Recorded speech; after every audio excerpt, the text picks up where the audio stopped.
All right. Good evening, everyone. Thank you all for coming out tonight to our public kickoff for Zone Fairview, our new development code. This is a super exciting time for the city of Fairview to help us codify a lot of our vision of the 2040 comprehensive plan and to look at our development code as a whole and help predict what our development future will look like for the city of Fairview. Tonight we have our consultant who is here to engage with the public, and then also they're going to be the ones who are taking all of this information that our citizens will provide over the next few weeks and coming months and combine that all into a document that will eventually be adopted by our Board of Commissioners as our regulatory document for all of our development throughout the city. I'd like to introduce in the back next to the table. If you didn't sign in, please sign in. There's a couple notes on there to get your email and a phone number so that you'll be informed about any future meetings that are coming up. We have Miss Anna Blevins, who is our project manager with TPUDC.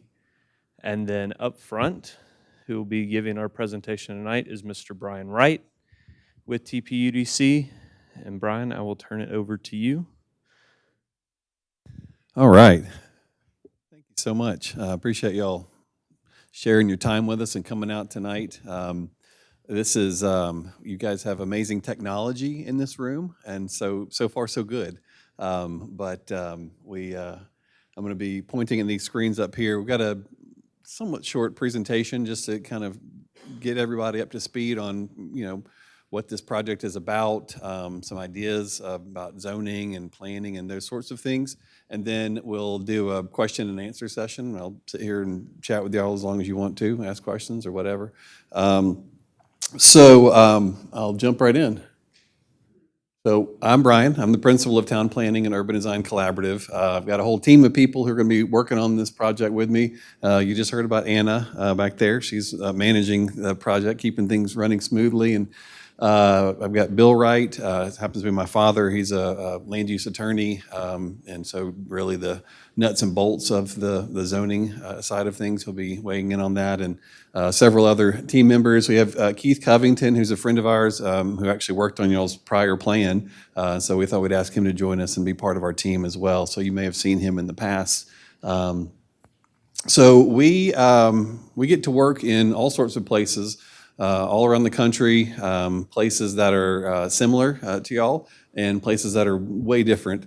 And but it's great because it allows us to have a sort of a broad perspective of the kind of challenges that places may be facing or the opportunities that you can capitalize on. And so what we try to do is bring those to you and share ideas and thoughts with you as we go, as we learn about the community here, and can really say, oh, there's this thing that this reminds me of that y'all are struggling with. What do you think about this? But the good news is, especially for us, we're just down the road in Franklin. So even though we're normally getting on an airplane to go to a meeting, I got to drive over here today in just a few minutes. So that's amazing. I love that. Well, like I said, these are a few of our plans, our zoning ordinances. We get to work on places that are, really would call themselves built out, and then other places that are just getting started in their growth cycle and are trying to protect themselves from maybe what they've seen their neighbors doing or other communities doing and mistakes that have been made. And so we'll hopefully help you guys in that. We've worked on the code for Columbia, on Franklin, on Nolensville. We're working on Gallatin right now. So here we are with all of you as well.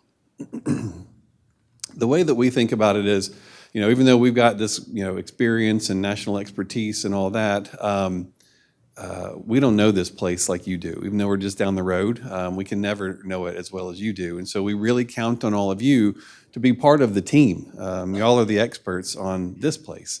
And so we'll be, having throughout the process opportunities where we hope y'all will come in and share with us what you know and teach us about this place and give us feedback on the things that we're thinking about, and like, hey, here's at some point we'll have a draft document for you to review, and you take a look at it, and you say, oh yeah, that sounds great, or where is this included in that zoning ordinance? And so we'll count on y'all to help us. But the way that we think about it is really looking big picture, though. It's not just about what's in the zoning ordinance. We've got to look at all the different parts and pieces of the community, because if we start pulling on one of the threads in the network here, it has an impact across the system. So you've got, all of your infrastructure and natural environment and, the built environment and regulations. And so by understanding all of those relationships, we can start to come up with innovative solutions to help y'all, overcome challenges that you're facing, or, take y'all to wherever you want to go next level.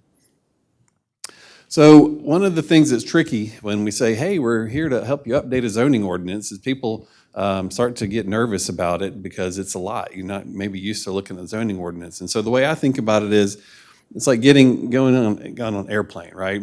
And so you need to know a few things when you get on an airplane. You need to know where you're trying to go, what time's your flight, what seat are you sitting in, and maybe most importantly, where's the bathroom? And they have that little pocket in the seat in front of you, and they say, there's instructions for if something goes wrong, you can look in there and figure out how to go down the ramp or whatever. But the thing they don't do is they don't put the instruction manual for the airplane in that pocket in front of your seat. They don't expect you to learn how to fly the plane. They expect you to get on and know these things and do what you need to do, and they'll take you where you need to go. So for us, what we want to do as we go through this is not have y'all feel like you've got to become experts on zoning. There are certain things that maybe each of you are passionate about that might have been the reason why you came tonight. Some of you may be really into zoning and you love zoning and you're just, unusual like that, like us. Whatever your reason is, whatever your level of interest is, we want to make it accessible to you. But I just want to say to you that through our process, we want to make sure that you don't feel the pressure to become a pilot or a zoning expert. And so we're going to hopefully just give you the bits and pieces in that pocket in the seat in front of you that'll let you know what you need to know for the things that you care about. So we build on a firm foundation. You all have a new plan, which is great. And then you have your old zoning ordinance as well. And if for those of you who maybe this is your first time to attend any sort of a planning kind of discussion, if you don't know what a comprehensive plan is, which is what your Fairview Forward is, it's the comprehensive plan. It's a long-range policy document. It really is to establish a vision for the city going forward.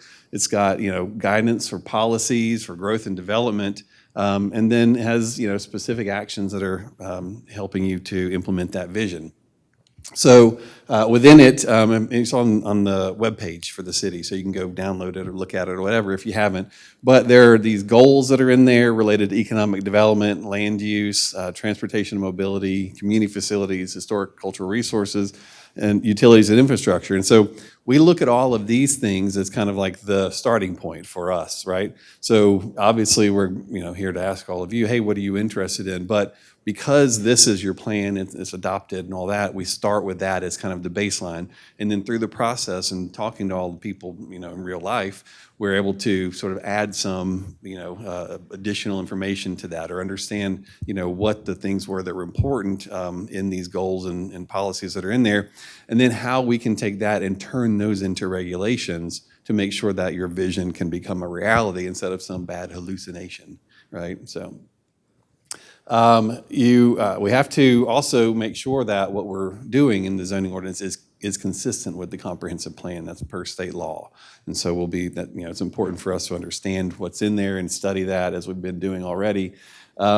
So that was comprehensive planning. So that's kind of higher level vision, right? And then sort of underneath that is zoning. And zoning is in some ways where the rubber meets the road, right? Those are the rules and regulations. So here's a little zoning 101. So zoning basically groups the different areas of the city based on the uses typically. And so they're called zones. And so this is your existing zoning map here, and each of those colors represents a different zone or different use. But the zoning doesn't actually cause anything to be built.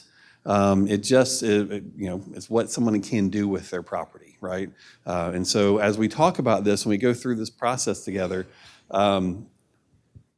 just keep in mind that all of the things we're going to be looking at, any maps that we make that have colors on them, whatever, it isn't to say now someone is going to go do this, or if it's your property, now you have to go do this. It's a matter of understanding what you have, where you want to go based on the vision for the comprehensive plan, what we hear from all of you, and putting that all together, and then writing the rules and regulations and creating the maps that allow you to accomplish those goals. So as we go, I know, you'll have a development that'll come through, and people, I heard you guys recently had a very full house in here, which maybe isn't always the case, and that was for a specific development proposal that was coming through. In this case, this is much higher level and isn't related to any specific development or any property per se. So the thing about zoning is it can give you something like this, a place like this, or it can give you a place like this. Now, in all of our travels, all of our work around the country, we've yet to have anybody say, we want this, but somebody got that. And, all these companies and the city that, they spent lots and lots of money making that happen. And the thing about it is that the zoning required that to happen. And so you wonder if they had a conversation when they were writing their zoning in the first place, was that what they had in mind? Probably not.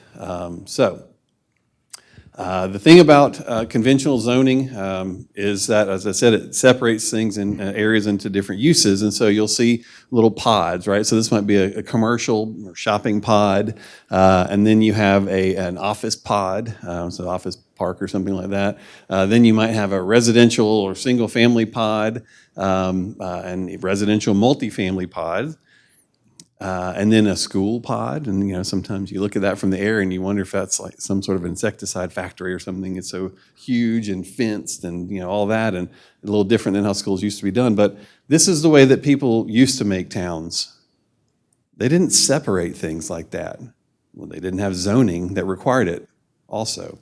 The thing about it was, in a traditional town, they actually had kind of the town square here, which was the heart of the community where all parades began and ended and events happened and memories were made and all of that. And then around the town square, they had buildings that had a mix of uses in them. So you'd have a business or a restaurant or general store on the ground floor, and then maybe the owner lived above, or they rented out the space above. And so there's a mix of uses, but it was usually the most dense around the town square. And then kind of moving out down the side streets, it started to become a little less dense, and the houses are separated. You tend to lose some of those commercial uses. Buildings were set back further, and then continuing on. So these, next layer, again, even larger lots, houses set back even further. And then at some point you get to nature, right? And the town stops.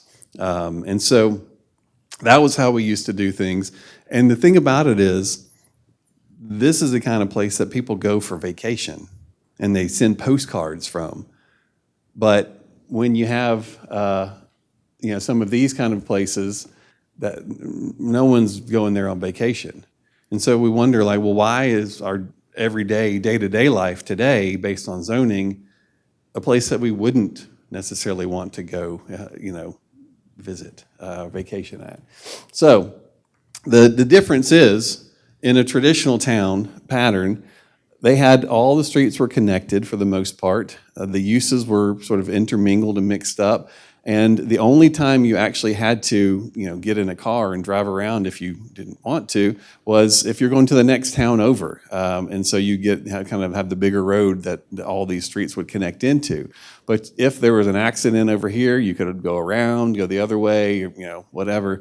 The road is closed. And then on the bottom part of this slide, you end up with, kind of that pod use that I was talking about before, where here you see the work pod, here's the shopping pod, here's the residential pod, here's the school pod, and they're all separated. And in each one of these uses, you've got to get on that collector road and start.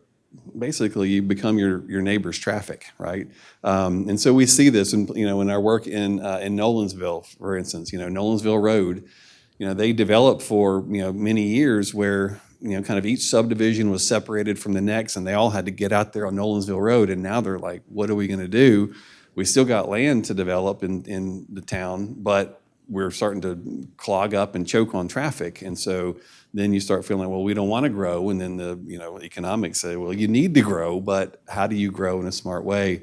And so by thinking about these things early on and kind of looking at some of the ways that people used to do things in some of these most loved places, you're able to kind of influence how you develop if you do, and make sure you don't have a lot of the problems that you would have if you weren't thinking about it ahead of time.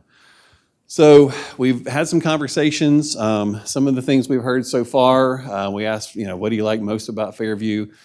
People talked about the nature park. People talked about the rural character, the location geographically, and then the sort of small population size. And I always get worried when I hear that, because as you all see everywhere, growth is coming, it's happening. And so if that's something that we love about the place, what do we do? Right? And so we've worked in places that were very, very, no growth kind of communities. And so we had to talk through things like, this was during a comprehensive plan process, so not just the zoning, but talk through things like, well, how do you decide how much you grow? What's the right number of people to have? How many people do you need to have to continue to provide the level of service you expect as a community without your taxes going up? And those sorts of things. And so, sometimes that's hard to, kind of make decisions around, because you may say, well, I kind of like it just how it is. And, I just moved here last year, and I moved here because the way it is. And, I like that. I don't want more people here. And then I always think that's funny when I hear that, because I say, well, that's what they said before you moved in too, so that's okay, it's normal. So those are some things people liked. We said, what are some of the challenges that are facing Fairview? Water and sewer constraints, topography. People said clear cutting for new development is not their favorite thing, but tends to happen. Connectivity, or lack of connectivity, I think. And then economic development, just kind of making sure y'all are doing good economically. And then we said, what should be accomplished in the new development code? People talked about a mix of housing types, creating actual communities instead of just subdivisions, maintaining that rural character that probably everybody loves, and part of why they moved here, updating the sign regulations, addressing inconsistencies in the zoning ordinance, and all zoning ordinances have them, making it more user-friendly and adding graphics and tables and diagrams and things, tree preservation, and that probably goes back to that clear-cutting comment on the last slide, and then requiring connectivity between developments, and that's, whoever made that comment understood what I was talking about before, about the disconnected pods causing problems. So to update the code, we start thinking about, well, what can we do, right? And so the last one was what people hoped we could do, and then here's what we can do. And so one of the first things that we think about is, what are the most loved parts already? What do you love the most, and how do we protect those and make sure the zoning is set up to make sure that they, usually if you love it most, you probably don't want it to change too much, right? And then enhance areas that need improvement. There's not been any city we've worked in that doesn't have areas where everybody's like, oh yeah, we need to really work on that area, creating more predictable outcomes. One of the things we see all over the place is citizens have to sort of plan around the planning commission and city council hearings, because they are always worried about development, what's going to happen next. And so they have to take their time to come and, voice their concerns. But also, and you may not believe this if you're not a developer, but developers also are worried because they don't know what's going to come out of the other end of a zoning process a lot of times. And so they come in, they think, here's what the rules and regulations are, and then they go through a whole process and they figure out, oh, well, that's not exactly what it was. And so it ends up taking them a bunch of extra time and money. And then conversely, as a citizen, you don't know what to expect, if we're going to like their development or not. And so just a lot of head scratching and concern. And it didn't used to be like that. People actually used to get excited about development. It meant that their town was growing, and now they might have something that they didn't have before. Now we're going to get the movie theater. Well, I can imagine when Franklin got their theater, probably it was a big deal, because they didn't have one. Those sorts of things. But, the other thing we're thinking about also is is creating something for everyone and everything sort of in its place. Because if I ask you, hey, what's your preference for where to live, right? And, a lot of people would say, oh, well, I like a single-family house on a big lot because I got dogs and I want them to be able to run and I want to see my neighbors or whatever. And they say, okay, great, we'll make sure we have that. Then we also say, well, think back to your former self. What was the first place you lived when you moved out from mom and dad's house, right? Was it a single-family house on a large lot with room for your dogs? Probably not in most cases, right? And a lot of times we forget about that, kind of like us in our younger years in different stages. And then I say, well, if you got kids or even grandkids, where do they want to live? What kind of place do they want to live? And you say, well, as long as it's not around here, I don't care. Or you may say, I'd love it if they actually could live in town and they had a place that they could afford or met their kind of needs or whatever. And so those are the kind of things that we start talking about. What is it that you need to address, kind of all stages of life and preferences and what y'all want and what your, families and friends want as well. The other thing is balancing modes of transportation. When you have to get in the car for everything and there's no other way around and you don't really have good sidewalks or bike trails or any of that stuff, then you're automatically adding to your traffic problem that is, may be here or is yet to come. So we want to try to think about development and planning and things that get built to actually adding and making sure there's not only accessible by car. And so you can walk hopefully to some extent and bike, but recognizing that in a place like this, most people will need cars for most things, but you can help a little bit around the edges there. So enhancing economic viability, and we heard that as somebody's goal before. We really see planning and zoning as an economic development tool, because when you're in a region like this that has lots of growth pressure and you're a desirable location like you are, at some point, communities move from, hey, please come do development here because we need it, to, I don't really like that. So you can go do that in the next town over, right? So you got to figure out kind of where you are in your economic growth cycle. And then if you're to the point where you can be more choosy, then let's, one of the ways to rather than just telling people to move on and don't do something here is like, well, if you're going to do something here, it needs to be great. It needs to be something that we're going to take pictures of and that, we're going to be proud of. It's not just another subdivision or whatever.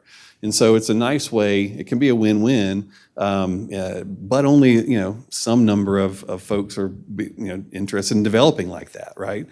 So you can still allow for it to happen, development to happen, but not all development all the time. So just depends on what y'all are looking for. Creating something that's easier to use and administer. If you spend any time with your zoning ordinance, or any zoning ordinance for that matter, that's been written in the past 20 years or so, you may pick it up once and you may have some issue that you are needing to understand or resolve about your property, but that's about it. As soon as you're done with that, you're putting it away and you'll never look at it again probably. And believe it or not, sometimes the planning staff feels the same way about their zoning ordinance. They're just hard. It's a legal document truly, and it's a bunch of legalese and plannerese and all that stuff all jumbled up in there, and nobody ever thought about somebody wanting to pick it up and understand it back in the day.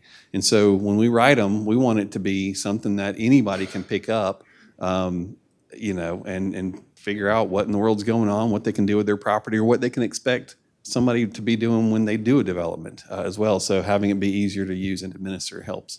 And then looking at preserving sensitive and desirable natural areas and natural features as well, so you can kind of set those aside, and so you don't always have to be protecting them as you go forward, and then you end up preserving the greenery that you have around here, so the place still feels rural even as you grow. So the way we start our process, we call it synoptic surveys, and we've been working on this already, going out basically measuring the real world. What do you have? What is it? What is the DNA of your community right now? So, how big are typical lots and setbacks and building heights, and what kinds of buildings you have in different areas, and trying to understand that. And so we'll take that information and start to make sure that the zoning ordinance syncs up with again on those places that you want to preserve. We understand what what are the numbers and the dimensions that are associated with that. And then those areas that you may want to change, we can start to see, oh, well, I noticed that the places that people didn't see as favorably had these characteristics in our synoptic survey, and so we can probably adjust the dimensions in those areas to be more like the areas that they love the most, right? So and then we also do a zoning translation. And so we take your existing zones and we start to look at a lot of zoning ordinances have zones that you're really hard pressed to understand why they're two different ones, why they're not just one. The kind of the joke I always make is like, we'll see a B1 zone and a B2 zone for bakery 1 and bakery 2, and in bakery 1 they sell donuts, and bakery 2 you can sell bagels. It's like, well, bagels technically have a hole in the middle. You just can't see it very well, and they're all baked goods, and so you probably didn't need a separate zone for that, so you can consolidate it, and that's, of course, being absurd and joking with that example, but you'll see what I mean as we go through. And so the fewer zones you have, without having them be so few that everything becomes the same in the community, the easier it is to use and understand and administer. So we'll go into that. And then one of the things that we like to do is really focus on, instead of the use, we focus on the character, right? The character is what you can sense as a person. When you go to a place, you're like, oh, well, I understand when let's use an example. Everybody's probably done this at some point. You're going down 65 and you get off on Highway 96 and to go into downtown Franklin, right? And right when you get off there, who knows where you are? You could be anywhere. It's like very, suburban kind of strip highway, whatever. And then you continue on, you drive down a little bit. All of a sudden things start changing, right? And you start seeing single family houses, and they're set back pretty far from the street, and but they're, kind of on bigger lots and stuff. And then as you move in a little bit closer into downtown, it starts getting smaller lots. Houses are a little bit closer. And then you get on the square and, it's mixed use and all that. And you could easily imagine each of the different characters along that one road that make up the experience of that place. And so, not that that's the character that you need here, I'm just using that as an example, right? And so understanding what characters y'all have and you want to preserve and maintain, and then as you're doing in your town center here, that's a new character, right? And that's different than something you currently have. And so are there things like that you want to have? Like a lot of places will talk about wanting to have a little neighborhood center like they used to in some of the old neighborhoods, where there might be a little, corner store, a little kind of, neat little general store or whatever, where you can go grab a loaf of bread or whatever. And it fits right in because it really looks like an old house or something. And most places you can't do that anymore. And so some people say, well, we'd like to be able to do that near our neighborhoods or whatever. And so that'd be something new you might add. Some places we go there, say, hey, we have a real need for industrial parks. Well, everybody's got industrial parks. And so, one place we were working, we had this idea of doing what we call an industrial village, where people actually who are working in the different facilities in the industrial businesses can live nearby and can actually walk to work like they used to do in the old mill towns that people probably go and visit, and they pay a lot of money to Airbnb in a little mill house that used to be, for the least expensive housing in the town. And so that might be something different. So we look at those characters, and we look at your zoning districts that you currently have and see how they kind of sync up or relate to a different kind of character or the same kind of character, and group those in that way. Now, I'd said that we think about character instead of use. Probably not accurate, as accurate way to say it as I should. We just prioritize character, but use is still there because there are some things you probably still don't want to be right next to each other. And so we'll have a use table in there. It just goes from being the most important thing in a zoning ordinance to about the sixth most important thing, right? And so for those of you who are like, character, that doesn't compute, I'm separating, I'm all about uses. You'll still have a use table that you can reference, but the certain uses are appropriate in different characters, right? And so that use table will have the uses down the side here, and then at the top, the different character zones that it's appropriate in. One of the things that we see when we're talking about character and all that, a lot of times people start thinking, now talk about what are the places you love the most, and in the region or in the town, and some towns we work in, they say, well, we don't have anywhere that we could really put our finger on and say, well, we love this the most, and new development should be like that. But they say, but over there, there's a really cool place, or a lot of times it's a historic place they'll point at, and we'd like new development to be more like that. Well, that's great, but you have a lot of, in every place we work, existing development that is probably not like that, and that's okay. And so you end up needing to have, sort of think about what we would call like more conventional zoning districts that, address that. And then you have zoning districts that are more focused on some of the character that everybody may say, if we could pick anything, it'd be that kind of character.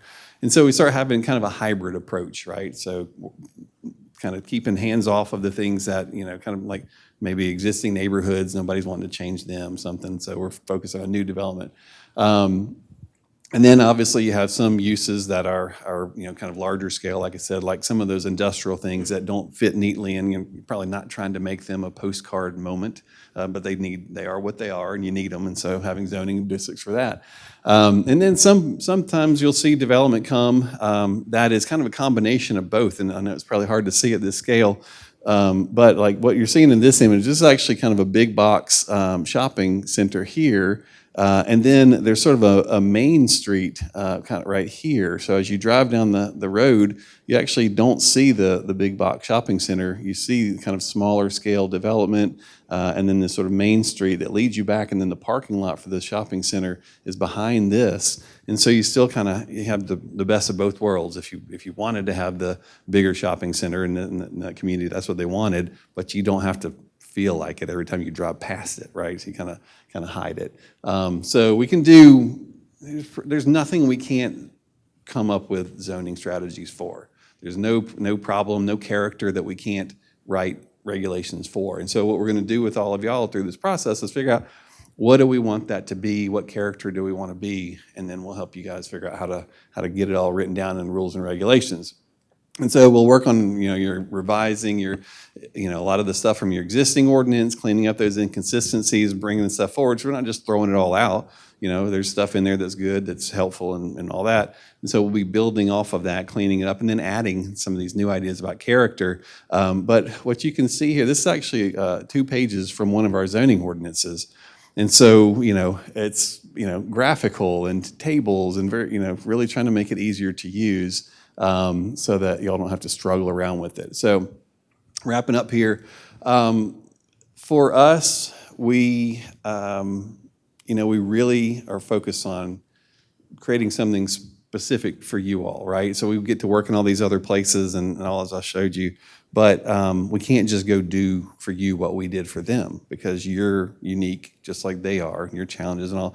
There'll be some things, maybe some of the layout of the document and stuff, and so if you look at it graphically, it might look the same, but when you really get into it, you go like, oh, I see that. And so, we want to have something that works for policymakers, for the elected and appointed officials. We want to have something that works for the community, for the citizens that are here. We want to have something that works for businesses and as they grow and all of that. We want to have something, as I said, policymakers, and then also for people at all ages, all different stages of life. And then something for visitors too. You guys have people who like to come visit here, which is good. Not some places don't, just so you know. So we want to have something for visitors, and then for the development community. This is one of the things that we can hopefully help y'all with, because most places we go, there's usually sort of a disconnect between the citizens and how they feel about the development community. And probably half of our clients are developers. Okay, so I'll tell you all that right now. That's a good thing. We understand and we speak their language. And so when they start saying, well, the project's not going to pencil if we do this, and y'all are like, that's what they say every time. We can be like, oh, well, here's what they mean by that. And just so you know, to the developer, we can sort out this thing in a different way to accomplish the goals that the citizens have, right? So we'll kind of help to hopefully bridge any gaps if y'all have them. Y'all may all just love each other and it's no problem, but most places that's not the case. And a lot of times it's developers have brought it on themselves, right? It's a fair critique. Because so often what you get is cookie cutter, right? There's a formula, and we're going to just roll out to you what we rolled out to the next town, and that's how you end up with places that you don't know where you are, and they don't feel like they're here. and what y'all love about this place as you grow. And that's why people are hesitant to growth these days. So, and to that end, most importantly, we want to make sure that what we're writing, the zoning ordinance we're writing, has the essence of Fairview in it. And that's where all y'all become so important. Because as I said at the beginning, nobody knows this place better than you all. And so we need y'all to hold us accountable. If we do something that doesn't look right, doesn't sound right, doesn't resonate with you, we just don't get upset about it, right? No, well, we're not, this is y'all's place, right? We're just here to help. You just tell us. And when we say, okay, let's talk about it. What about that is concerning, or what do you not like, or whatever? And let's figure out if there's a solution for it. And if not, why did it need to be this other way? Usually that doesn't happen often. Right? Usually we can come to some solution. But the essence of Fairview is going to be the most important thing, because otherwise we are just delivering to y'all cookie cutter that we did in the last place and the last place. So. Timeline and next steps. We are there at the public kickoff at the end there. We've already been doing some work studying your documents and trying to understand, doing some synoptic surveying and things. So we're going to continue doing that. We have the Codapalooza coming up September 23rd through the 26th. You won't want to miss that. I'll explain that in a minute. Then once we finish that, we'll start drafting the first draft of the new updated zoning ordinance. We'll create a client draft that we will deliver to the staff, planning staff, so they'll look at it for us and make sure we hadn't done anything goofy or hadn't missed anything that's obvious to them. And then if they have any edits, we can tweak those before it goes out to y'all, because we don't want you to have to review it if it's too rough and we've missed something, and y'all go, oh, wait a minute. Oh yeah, we didn't actually mean to do that, right? Because the ordinances are, they're thick documents. There's a lot in there, right? And so that draft will come out. Then we'll do a public draft or open house, like an orientation. We'll kind of come and just walk you through it a little bit. I mean, not the whole thing, but just give you, make you feel more comfortable taking a look at it and reviewing it. Because then we'll have start working on the final preparation of the ordinance, and then the ordinance will be done and get ready to go through the adoption process. So y'all have opportunities throughout to continue to participate and give feedback. So the Codapalooza that I mentioned, basically what we found is if we just come in like this every now and then here, pop in for the evening for an hour and go back home and pop in a few months later, it's hard for anybody to get any kind of momentum and have continuity of thought and for y'all to, even trust us, as outsiders, right? And so what we actually will do is we'll set up shop here. We'll set up our office and bring my team, and we'll actually start working on coming up with, we'll actually do sketches of different areas that y'all have pointed out. We'll have hands-on workshops where y'all kind of gather around a map and be planners for the night. We'll be working on, different, creating renderings for y'all to respond to real time. And it's a very open process. We'll have different technical meetings. We'll have different topics. And so you can drop in to those. And then the whole time that we're here for that multi-day time span, even if you're not coming to a presentation or one of those topical meetings, you can just drop in and come see what we're up to, ask us questions. Oh, I came to the presentation yesterday or the topical meeting, and I had this thought last night, and I just wanted to see what, share this with you or whatever. So it's all open, right? It's very open. All of that is really just bonus, because you'll still have your normal adoption process that you'll go through like you would any other ordinance or whatever. And so we want to make sure, that everybody understands that the point of this is not for us to just kind of go away and do this by ourselves, or planning staff and us, or that it's really about, y'all coming out and participating and bringing people. This is a pretty good turnout for a town of this size for the opening presentation. And what we hope is that over time, the numbers grow, because you guys are going to go back and tell somebody like, oh, hey, we're doing this really important thing, and it actually wasn't that bad, even though it was a meeting talking about zoning. And so hopefully as we go, we'll do that. There's also a webpage, zonefairview.com. And so the idea there is, if you can't come to anything, you can still go and participate online. So it's not just a place to go and find dates and, whatever. You actually can give feedback. There's different tools that you can use on the website. It's very interactive. And we actually do look at it and bring all that stuff in as we go through the process. So make sure you share that with your network. So that's it. So let's chat. Hopes, dreams, fears, aspirations, goals, concerns. I'm going to say, hey, I love this development over there. That one's not my favorite. It's okay. We can all you can be open here, even if the developer's in the room. And then also, as you've been getting new development over the years, is it accomplishing your goals? We can talk about whatever you want, but those are just a few things that sometimes people like to talk about. So, who's first? We got a microphone there. Anna's going to take notes. Yes, sir. Oh, hold on. We got to get the mic so people at home can hear. Yeah, so watch. It's 4 nights there. Is it different subjects each night, or is it Yes. 4 nights? Well, that'd be great if you could, but the way it works is he said it's 4 nights. Is it the same thing every day? So we'll have an opening presentation where we'll kind of talk about some of this stuff, but more in depth.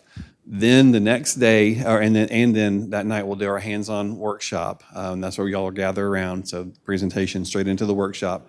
At the workshop, we break you up into different groups, and then we'll actually have you all present your ideas to everybody, the things you've come up with. And so it's a really fun. That's probably one of the most enjoyable parts of it. And then the next day, we'll hit the ground running. We'll start doing our work, but then we'll also start having those topical meetings, and those will be scheduled at a certain time, and they'll also be recorded, I'm sure, and recordings will be on the webpage and stuff. But we try to schedule them kind of lunch, dinner time, so people can, if they have something else going on, can drop in at their convenience. But again, recognizing that some people have other stuff they need to be doing, but we need to keep working. That's why we record those and make them available online. So, and then at the end, we'll have our closing presentation where we'll present all of the things that we've been hearing throughout those days, our work, the drawings, plans, renderings, zoning ideas, all of that stuff. And then, as we always do, it'll be this, sit down. Hey, what do y'all think? Did we get it right? Did we whatever? So, yep.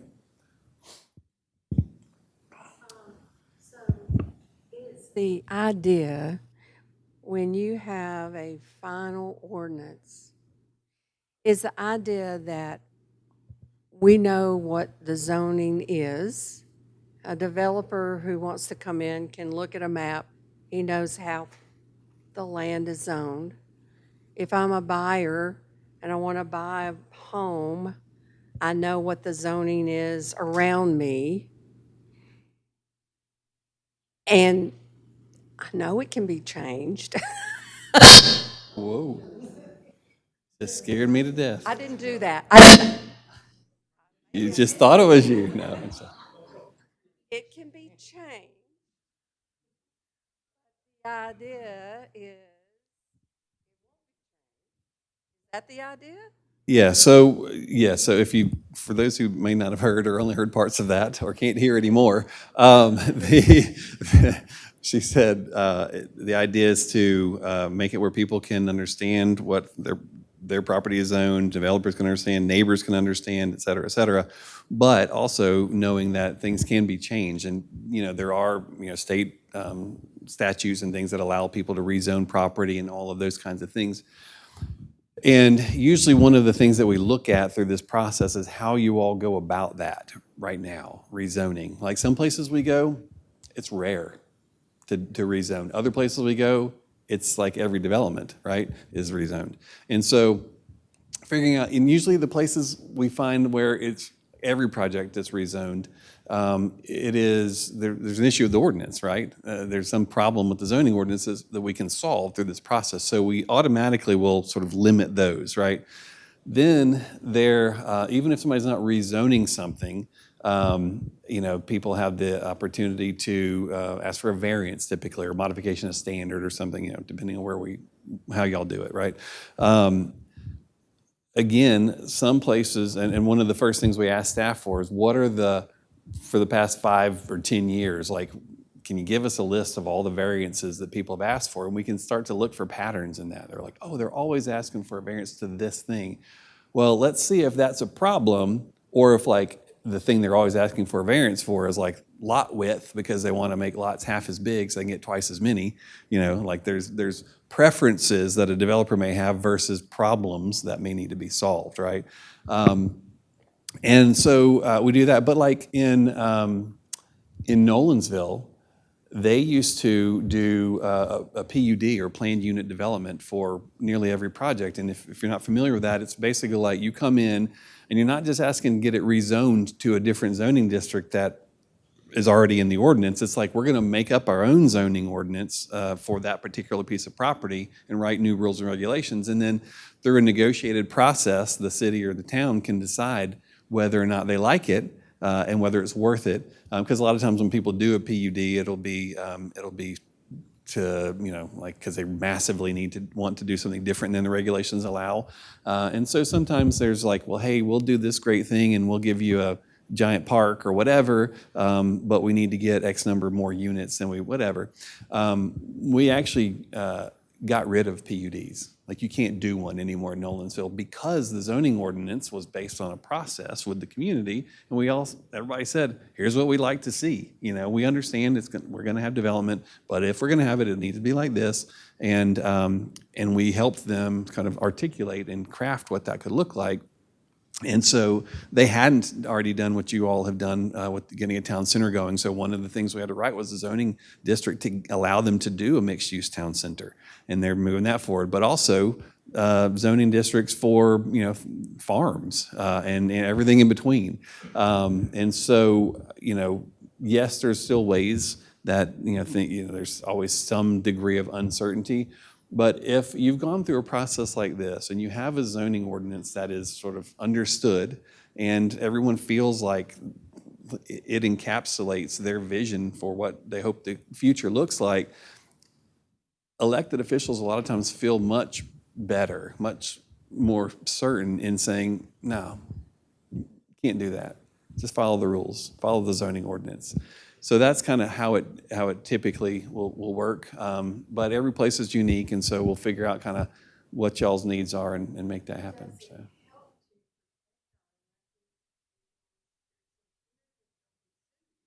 Sure.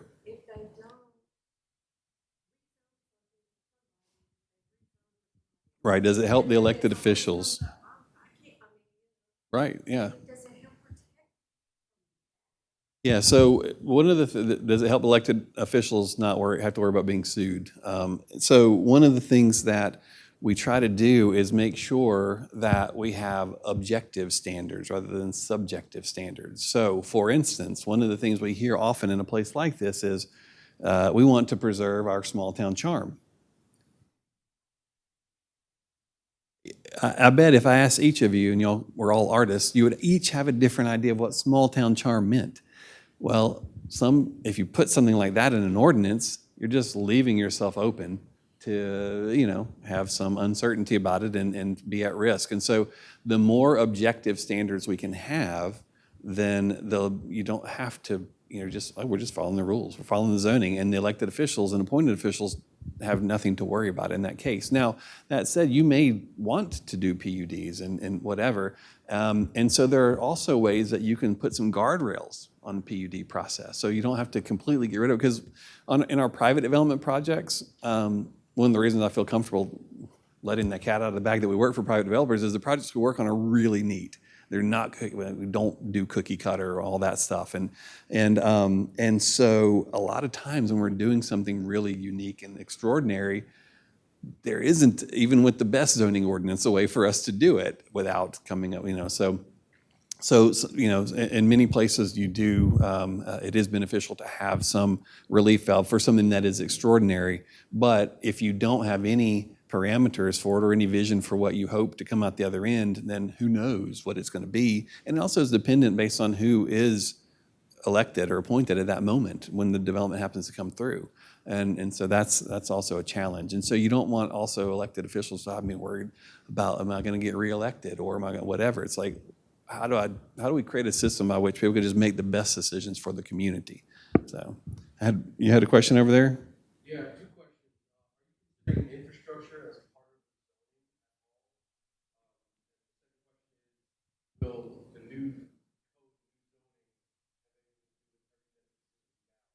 Yeah, are we considering infrastructure in the new zoning, and will the new zoning have anything to do with what you have now?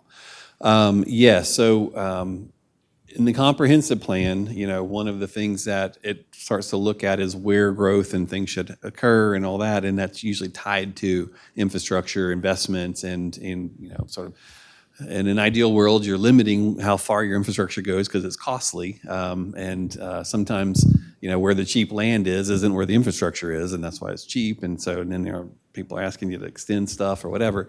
So as we get more into it, we do take it into consideration and try to work through that. Interestingly enough, again, in rural communities, there are a lot of types of development where you can do something that is extraordinary, really unique, fits in with a rural character and all that, that doesn't actually happen to be on like a sewer or whatever. And so you go, well, we've been working for years to get rid of septic and we want everybody on sewer or whatever, but there are actually some interesting sustainable kind of things that you can do in more rural areas if you don't want to extend infrastructure out there, but you think that the vision is a good vision. And so we can talk more about that as we go through this process.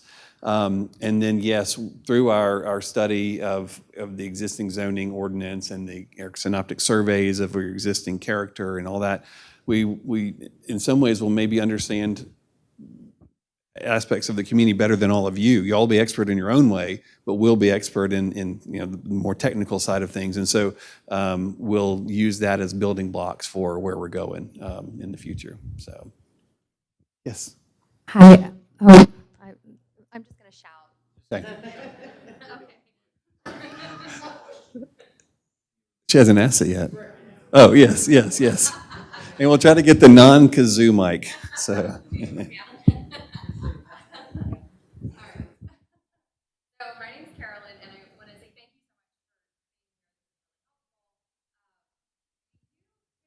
so much for recommendations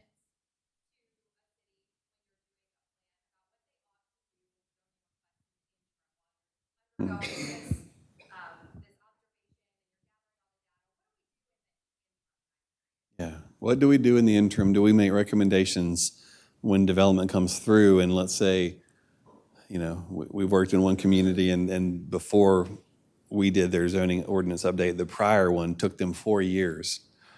And I was like, you probably missed some opportunities there if you had kind of not had to make everything so perfect and you just, it was good enough. And so, I can give you an example. In Nolansville, we were there for the Codapalooza, and there was a project coming through that everyone was concerned about.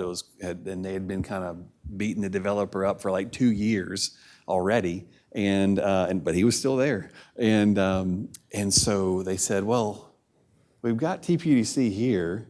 And this was like a planning commission hearing happened one of the nights during the Codapalooza, and they said, I'd like to make a motion that we have TPDC review their plans and mark it all up, and then we'll see what we think. And so we did. We did, and within a few weeks, that poor developer, after 2 years or so, was on their way to getting approved, and they did. And they were happy with it. The developer was happy with it. The planning commission was really happy because they had been struggling because they were like, well, we're not designers, we don't know, but we don't like that. And so they're like, yeah, try again. Try again. And the developer's like, And he had, it was a main part of their project was a Publix grocery store, but they were also trying to do mixed-use buildings, like I was showing you, hiding the grocery store and stuff. And they had the Publix architect trying to work on these mixed-use buildings that were trying to somewhat resemble something like you see in a historic southern downtown, and that was just not his thing. And so we were able to, that was just something they made up on the spot. So there's a lot of things that we can do. We'll be talking with staff as we go. They're like, hey, this thing just came in and we just had the Codapalooza and everybody's so excited about it, and it's going to be the opposite of that, and what do we do? But a lot of times, because we're speaking to developers, through the process, they actually, some of them will go, oh, this is really cool. Can I go ahead and do this thing that it sounds like y'all want to do? I'll be your guinea pig. And so there's an inspirational component to this as well. So sort of is the answer. Sure.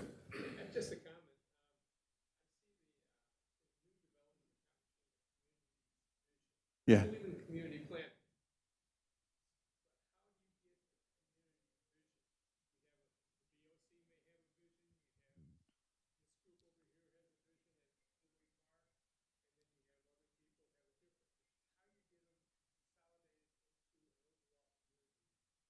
Yeah. So two things. One is starting with the comprehensive plan, right? And so it has some amount of vision in there. But because of, our background is, before we started working on projects for cities and towns and counties and things, we were focused just on doing design. And so through our process, and that's why we'll, I keep talking about sort of work on some plans and some renderings and all that, because we're able to, like we say, through that mapping exercise, y'all start to identify areas that you'd like to see something like. Let's just say you hadn't already come up with an idea for a town center. Through our process, that may have come up as a thing, and y'all may have said, oh, this would be great. And so we would actually do a sketch for what a mixed-use town center could look like, just as so y'all could have something to respond to and talk about, right? And so that, through that process, then you're able to like weigh in on something in a much more meaningful way than saying, do you want a mixed-use town center? And again, everybody's like, yeah, that sounds kind of like small town charm, or maybe the opposite of small town charm, but we all have a different idea of it. And so we'll help y'all through that, through visuals. We'll also use lots of photography, show lots of images for inspirational places. And so we'll kind of pick up where the comp plan leaves off, its vision's higher level, and then we'll start zooming in, talking about vision and creating, helping you create vision. And then once we get that right, then we'll start writing the zoning for it. Yes, sir. Oh, sorry, you held up your hand a long time ago. Well, my peripheral vision is as good on my left, apparently, so you have to I'll go after. just wave. Yes, sir.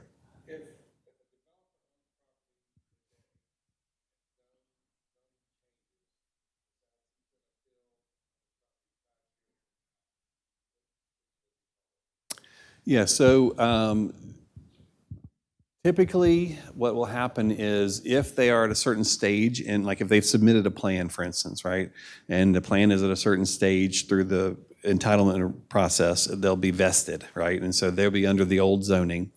And then at a certain point, if they, once the zoning ordinance is adopted, then anything that comes in and is invested will be under the new ordinance. There were questions in, like in Nolensville, I keep using them as an example because they're kind of similar, in some ways. They were like, well, what if somebody's house burns down or whatever, and then you have to, and it's different, and whatever, or a tornado comes through, and so we're like, don't worry about that. That's an extraordinary circumstance, and we've got grandfathering and provisions that we can specifically tailor to address those kinds of things. But we actually have some situations, kind of like what I was talking about a minute ago, that inspirational time where it was one of our private development projects we were working on in Franklin while we were doing their zoning ordinance, but they were on different timelines so that there was no conflict of interest there. But it became clear that what we were doing with the new zoning ordinance was more advantageous than them doing a PUD. And so what they decided to do was actually put the private development project on hold until the new zoning ordinance got in place. And then they went in under the new zoning ordinance. So they actually held off, which is typically not the case for development. They want to go. And so that was a different example. But we'll work through all. I mean, you'll have your processes that you use currently right now. So if you do a zoning amendment right now, you have investing and all those things. So we'll work through those details. But if you've got specific questions as we go through this process, just make sure you keep asking us until we give you the answer you need. So, yes. Two parts. So a challenge that we have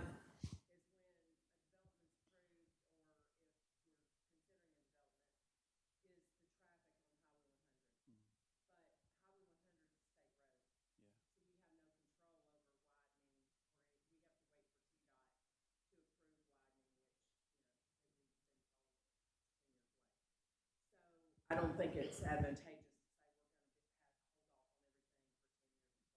Right. So that's one, and then also with Highway 100,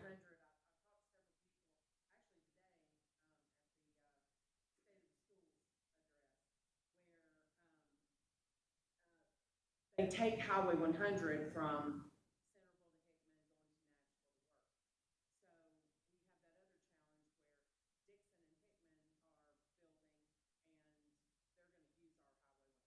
Right. it's just a challenge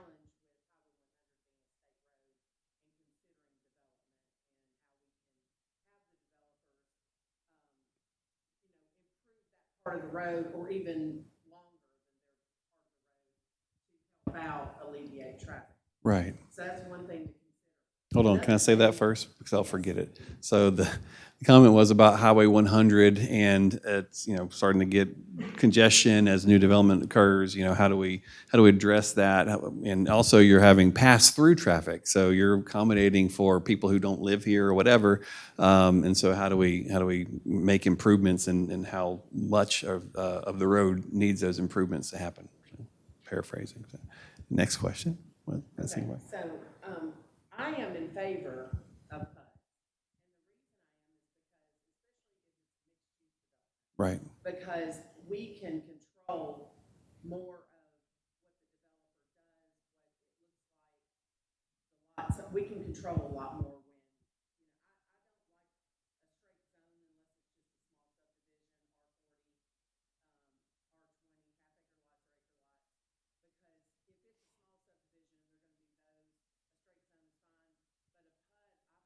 when, imperative when you have a mixed use in order for the community and the board to weigh in.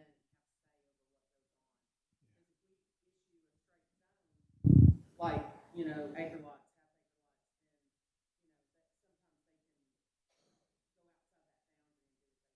Right. So the comment was that the PUD is the planning and development we talked about before is beneficial for when you're trying to do mixed use or something, but a straight zoning district, sort of normal zoning district for a simple, smaller subdivision makes sense. Yeah. So was that it? Okay. So the first thing on the road, on the Highway 100 and other roads in general.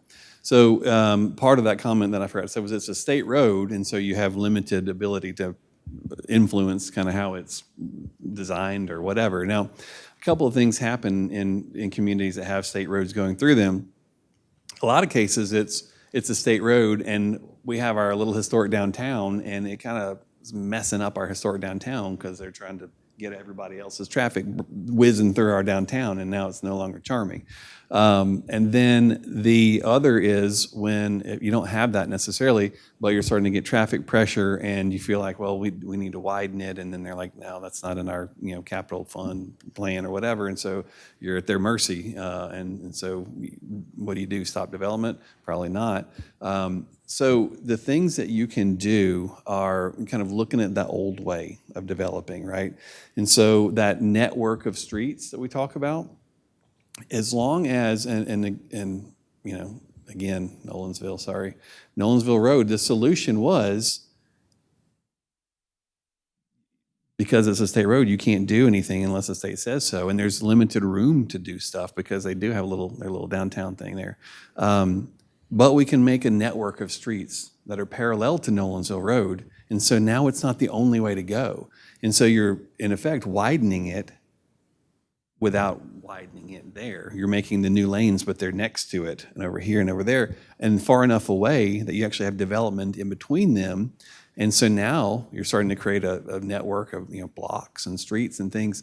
And so, because one of the things that's tricky is you see that traffic and you go, we need to widen that road. And even if the state said, okay, sure, then you go, well, now it's just a highway, and it's super speedy and we can't get that small town charm. And the thing that we know is that, and you can look at Atlanta as an example, right? How many times they keep adding lanes and widening, and it works for like the first 2 years, and then whoosh, everybody realizes, oh, this is easy, fast flow, and they go right through there. Mac Hatcher, they opened that up in Franklin, and 40% of the traffic from downtown Franklin went away, which in most places would ruin your downtown. Luckily, it's strong enough that people will still go there, but And so now they've realized, because we're working on a private development project that's actually on Mac Hatcher, and when you do your traffic study, it shows that all these intersections will fail. It's like, well, theoretically, if you're a computer, yes, they would. However, what will actually happen is when people start feeling that friction and that Mac Hatcher is not as easy to go down as I wanted to before, they're actually going to start changing their habits, and some of them will go back to downtown Franklin, and it'll balance out and create equilibrium. And then, as long as you're creating those additional roads and you're thinking big picture, kind of like where are our sort of secondary roads that parallel 100, and how do we connect to it perpendicularly too, not just parallel? You can start to address those problems. So, for instance, the zoning ordinance, I can't remember if y'all's does right now or not, but typically when we write a zoning ordinance today, we say that every new development has to stub in a road to its property line. So the next development that comes will connect to it. So you never get essentially, a subdivision may look like a lot of roads, but if you only have one way in, it's one giant cul-de-sac, right? And all the houses go into this one spot. And I was like, well, no wonder we have traffic. So there are things that we can do in the zoning ordinance to help with some of that. Then also, looking at what comp plan says, and if you have, a transportation or thoroughfare plan for the future and those kind of things. So that was the first question. What was the second one? PUD, thank you, yes. Yeah, so I talked about Nolensville where we got rid of PUDs. In Franklin, they preferred PUDs. They had for years. They actually set up all the rules and regulations where even if you weren't trying to do something special, you kind of had to do a PUD, right? And that was and what it did was it allowed for them to, one, negotiate, and and two, instead of it just going to Planning Commission, also went to BOMA or City Council. And so they didn't want to get rid of them, but they wanted to have some more certainty so that every project, while it might be unique and special in its own way, it had to be unique and special in the ways that the community really wanted it to be. And so there were parameters that were created so that it isn't just a Wild West free-for-all. You have still standards, and you have to meet certain criteria to be eligible for it, and those kind of things. And so we just dial it in, as necessary. And like I said, again, if you're a place that's getting neat stuff, and you understand that the PUD can be used for stuff you don't want, and you're willing to, we say, okay, well, let's write it so that you can do it to get the great stuff, and it doesn't just allow anything to happen. So we'll work through that all together and understand kind of how y'all's PUDs are being used and everything. And once we understand better what y'all like too, like what developments are y'all proud of or whatever, or the ones that have been most advantageous to the city, that'll help us figure out how to work with y'all to make it happen. So, who else? Yes.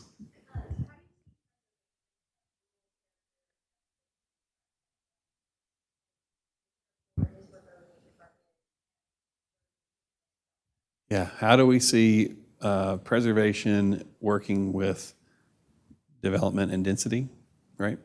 Yeah, so in the rest of the world, people actually see density as the way to preserve and conserve nature. In America, we don't really see it that way most often, right? And so it's a lot of times we're like, well, if we get fewer units, then we'll keep our rural character. Well, right now y'all have actually areas where you drive through and it's forests, right? Forest is not the same as a big front yard, right? Well, you say, well, we kept there from being too many units by making them have big lots. Well, you lost your forest in the process, right? Or your farm, or your whatever. And so there are ways that we can do it, and I'll get into this more during the Codapalooza and stuff, but one of the project I was just talking about we're working on in Franklin that's on Mac Hatcher, it is, the city is going crazy for it. It's amazing. It is on a century farm. It's 135 years the family's owned that property. And, you go like, oh, that's, what a bummer, we're losing that farm. And the family's going, this is our inheritance for our kids, and and we don't want to farm anymore, and all that stuff. So, and what they knew is they didn't want to just sell it to a developer and have it turn into a subdivision that they could never drive past for the rest of their lives because they were too sad about what happened. And so they said, is there something else we can do? And so what we're doing with them is creating what's called an agrihood. And it's like a combination of agriculture and neighborhood, agrihood. And the property is about 200 acres, and about 50% of it is in conservation. And the majority of that's in conservation will be kept in productive agriculture. Different scales, so we'll have regional scales, CSA kind of farming happening, larger row crops and things. We'll have incubator farms for people who are wanting to get into farming, but they don't want, only need like 5 or so acres to start learning. We'll have community gardens. We'll have edible landscaping on the streetscapes and stuff. We'll have yard gardens and all of those things. And then the rest of it, of the 50% that's in conservation that isn't in agriculture, is being taken back to the native landscape, because the farmers, when you have a beautiful meandering stream, they farm right up to the edge and they maybe leave one crust of trees along the edge. And so we're bringing back the habitat that was there and creating greenways and trails and bike paths and all that stuff. And we're having a mixed-use town center. And we're, on the 200 acres or so, we'll probably have around 800 units of residential development. And we haven't, I take it back, recently, we had 2 people who came in opposition to the project, but only because they saw a redevelopment sign on the farm. And they had no idea about the project or anything. And once they learned about it, they're like, oh, okay. We had people coming out in favor, wearing green shirts with the logo of the project to Planning Commission and City Council hearings. And that's just one kind of extraordinary way. But without a PUD, there's certainly no agri-hood zoning district in Franklin, right? So without the PUD, we couldn't have done it. And so that's a great case in point, and also answers that question about preservation and density. So, yes.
Right. Yeah. Okay. Yeah.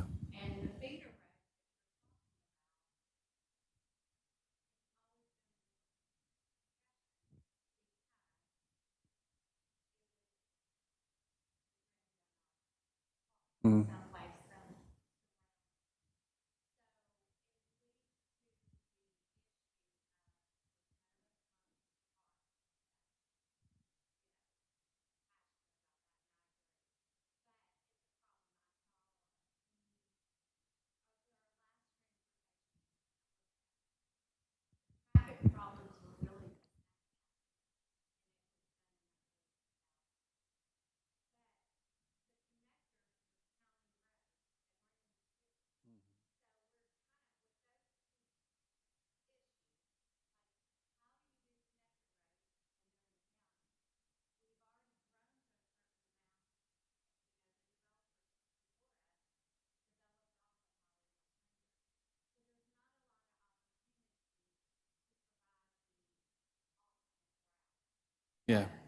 Yes.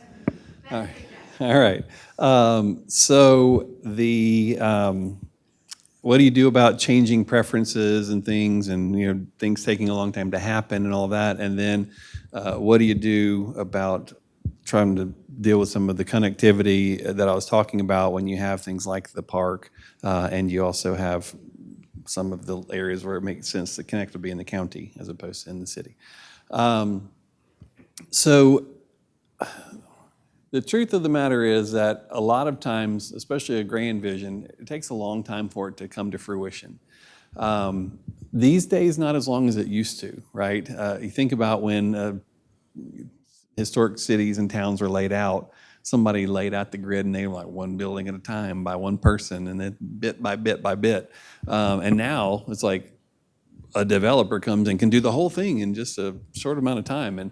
And so, that's part of the challenge, is because it isn't growing organically over time, it can feel like a development instead of a place, right?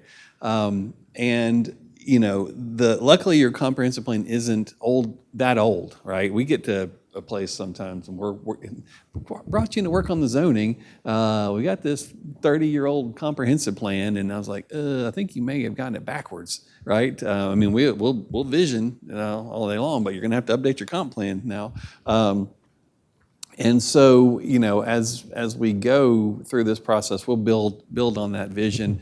But what's happened in those years since that vision was first cast is that the market has caught up to the vision, right? And so you have, the desirability and other places having been built out, and now they're like, oh, well, where do we go next? And you're like, aha, and they say here.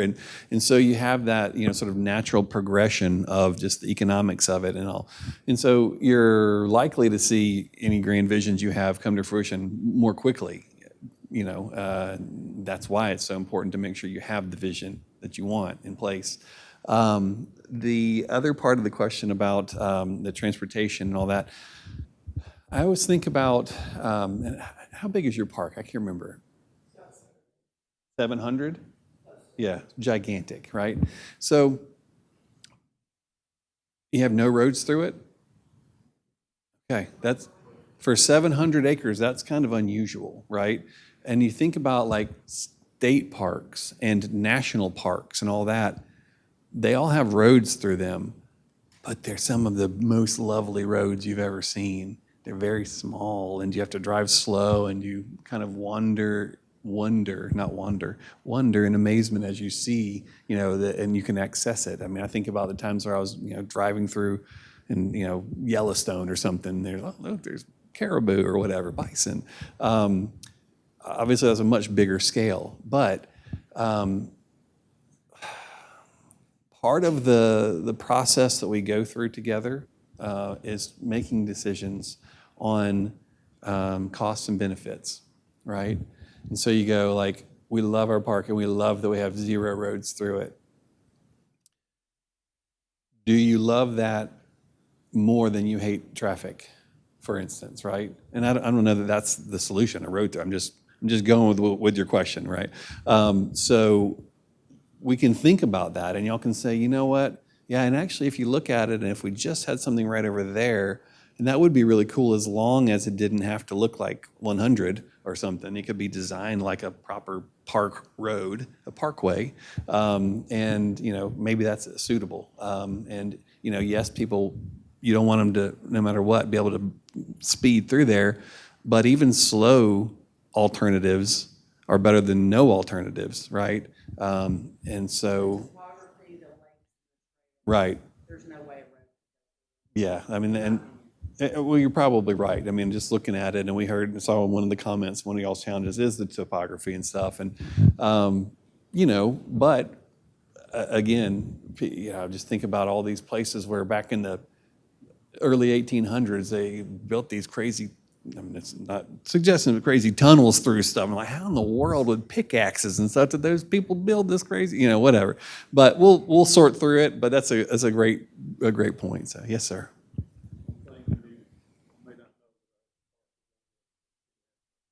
Okay. Yeah.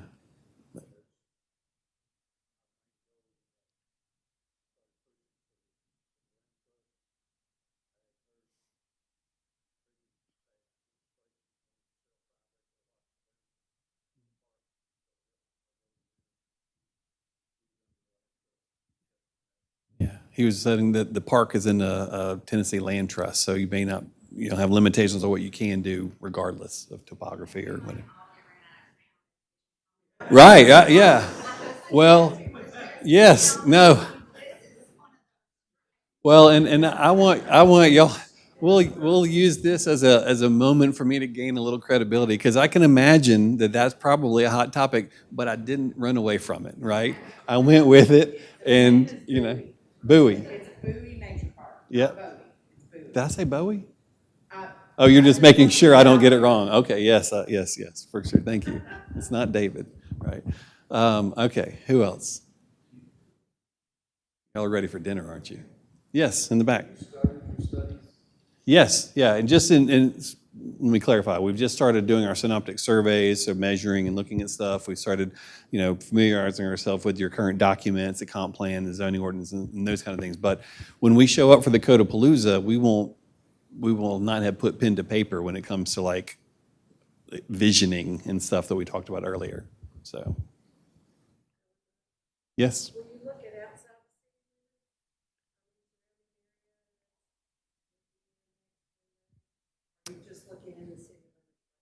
Yeah, I think we're just going for city limits at this point. But, you know, obviously, those are imaginary lines on a map, right? And so, you know, taking into consideration what's likely to happen would be, you know, probably.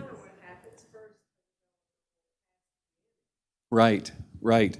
Well, and actually, I'm glad you said that, because one of the things that we did recently in a similar community, whose name I won't say once again, was they were having a similar situation, like annexation, and what do we do about that? And so we created a kind of a zoning district that would allow them to be creative, kind of like a PUD, not called a PUD in their case, but it had very specific allocations of different characters that were required to be a certain percentage of land. If it came in, it was in this, we call it a hamlet zoning district, and it had to come in that way. And so it wasn't just like choose your own adventure, you know, I'm going to come on in and we're going to let you do whatever you want. So we'll work through that. So even if we're not specifically looking at the properties around, or you know, putting colors on the map there, we can have a strategy for when somebody annexes. What should we do? What's a good strategy? Approved an urban growth boundary recently. Okay. So it dictates and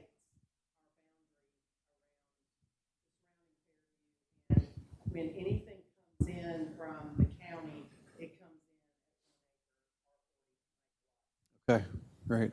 Yeah, and that's one of the things too, as we learn more about it, you know, there's kind of special, specific nuances that y'all have here, is, you know, some places we'll see where they actually are wanting to annex properties because it means they can have control over it, because if it's in the county, you're still going to get the development, but it's going to look like whatever the county says, you know, whatever. And so there are places that want to do that. And so they had to make sure that their annexation was more desirable than someone staying in the county, right? And so if you actually are worse off by coming into the town, then in that community, it was working against them because they wanted to have annexation happen. So, what else? Yes.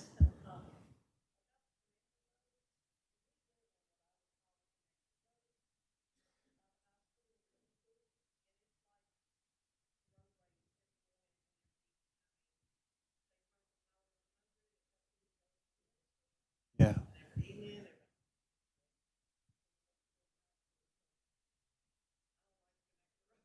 Yeah. Well, the good news is if you have more of them, fewer people will speed down yours, right? And so it'll take that pressure off. You know? Yeah. The other thing too is when you hear about like people speeding and those kinds of things, and just the amount of cars, yeah, either similar thing though, kind of goes hand in hand. When you have roads that are designed just for cars and to facilitate cars moving quickly and easily, you're going to get more traffic. You're going to get more speeding.